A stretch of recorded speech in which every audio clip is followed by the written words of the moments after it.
A very good morning to all of you. This is essentially an urban century that we are living in.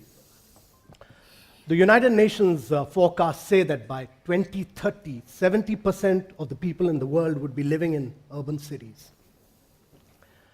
Historically, urbanization has propelled the advancement of several national economies and has led to a very vast segment of our population being lifted above the poverty line. But urbanization is also accompanied by a very vast consumption of natural resources. And actually, in reality, cities account for just 3% of the Earth land mass. They house about 50% of the human population. They produce about 75% of the world's resources, but they emit about 2/3 of the CO2 emissions. And therefore, if the developing world, countries like India, were to adopt the strategy of the Western world and follow the same strategy of growth, we would require 4 planet Earths to house the human beings in this world. And therefore, we have only one planet Earth, and alas, we need a totally different strategy of growth. You need creativity, you need innovation, you need sustainability, and above all, you need very creative ideas for urbanization. Now, India is passing through a very unprecedented scale of urbanization. The latest study by McKinsey shows that by 2030, 350 million Indians will get into the urbanization process. And by 2050, 700 million additional Indians will get into the urbanization process. Now, this is 2.5 times the present population of the United States of America. And in reality, this means that whether we like it or not, every minute, 30 Indians are moving from rural areas to urban areas. And therefore, all this is happening when India is passing through a window of demographic transition which rarely ever happens in history. You know, your 72% of your population will be below the age of 35. And you need to provide skills, you need to provide jobs. And one of the worst things that can happen is when you have a young population without skills.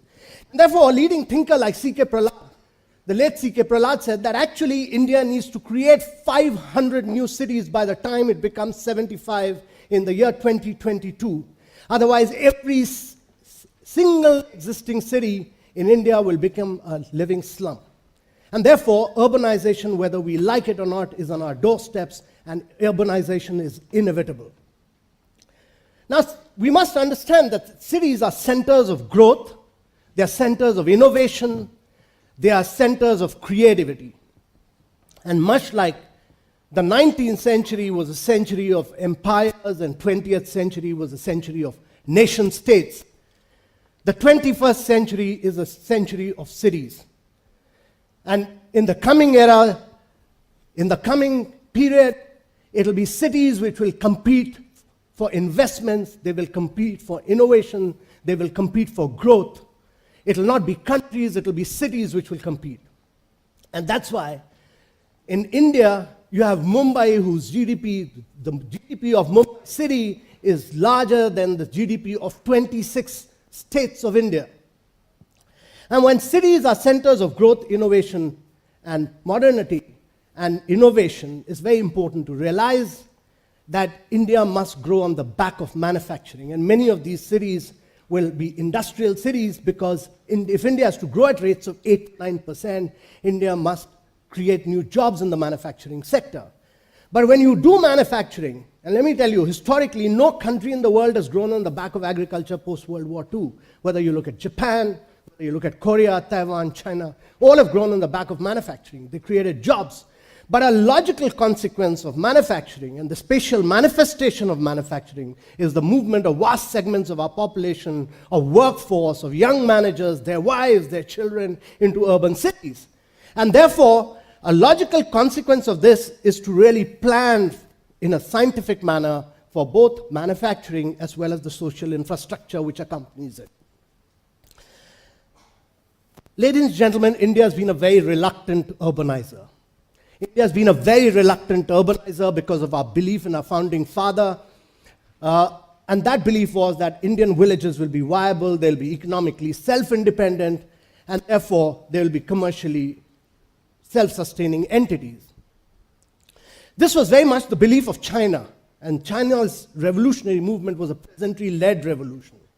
Until the 70s, China believed, but in 72 it broke away from this philosophy, and it said, we are going to drive China through manufacturing. And in the next 30 years, they grew at rates of 10% per annum over the next 3 decades. And the young mayors of China created many cities. And therefore, this growth was inevitable if you want to go up this path. And therefore, to my mind, as we go along, we realize that urbanization is taking place. And one of the big things that's happening in India is, one of the big ticket things that's happening in India is that today, all goods produced in the northern part of India have to travel to the western parts of India by passenger trains and by lorries. And it takes about 14 days. So goods produced in all the northern states take about 14 days. But there will be a container train which will connect Dadri in UP, close to Delhi, to the JNPT port. And all goods in 2017 will be put within 12 to 13 hours into the ports on the western coast of India. Container train running at high speed, double stacking, triple stacking, just taking containers, no passenger. Now, in 12 hours, you're putting goods, and that, to my mind, is a revolutionary change. But one of the big things that happens is that it opens a completely new route of India, which opens India to a possibility of new manufacturing, new urbanization, creation of new cities. And therefore, the Delhi-Mumbai Industrial Corridor has planned out 7 new cities on this and tried to link it on either sides of both the corridor, of the dedicated freight corridor, and to the passenger trains, etc. Now, ladies and gentlemen, when cities were created across America, when they were created across Europe, land, gas, and water were very cheaply available. And therefore, they created sprawling cities. You could live in New Jersey, you travel to Manhattan 2 hours, gas was cheaply available, so cars were not a problem, and actually American car companies brought over the railway companies and destroyed them so that cars could sell. But these are land, gas, and water are very scarce commodities in today's world. It's a very different world. And therefore, today's cities have to be planned in a very different manner. And today's cities, to our mind, have to be based around public transportation systems. And public transportation system of these cities will hold the key. And to our mind, there are 2 critical issues. One is the backbone must be based on public transportation and mass transportation. The transit system and the transit-oriented development holds the key to the success of any new city. Secondly, ladies and gentlemen, to our mind, technology holds the key. When cities were created across the western part of the world, since these commodities were easily available, they created verticals. They created a power vertical, they created a water vertical, they created a safety vertical. But there's been a huge change. There's been a revolutionary change in terms of digital technology. And digital technology has enabled the world to do urbanization using technology and to really, instead of verticals, do horizontal development. You can manage the new cities with the use of technology. And therefore, today's cities not only have to be interconnected, not only have to be transit-oriented, they not only have to be walkable and cyclable cities, but they have to be the smart cities of the future. Now, while India has been a very reluctant urbanizer, this has very severe advantages. And India can actually use these advantages to make a big quantum jump in terms of using smart technologies of the future.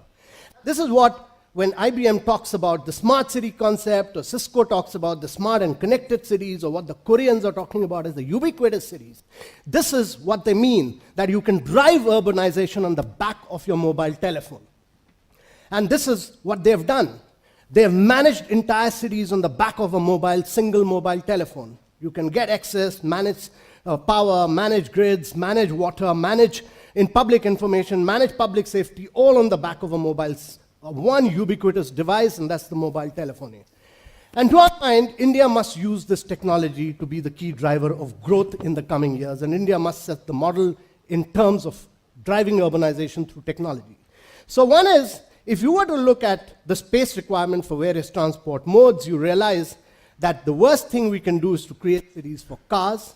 The best thing we can do is to create cities on the back of transit-oriented development and cities which are cyclable and walkable. The second key thing, to my mind, is to use technology to make a big jump forward. So what the Delhi-Mumbai corridor really does is opens the possibility, and what we've done is to use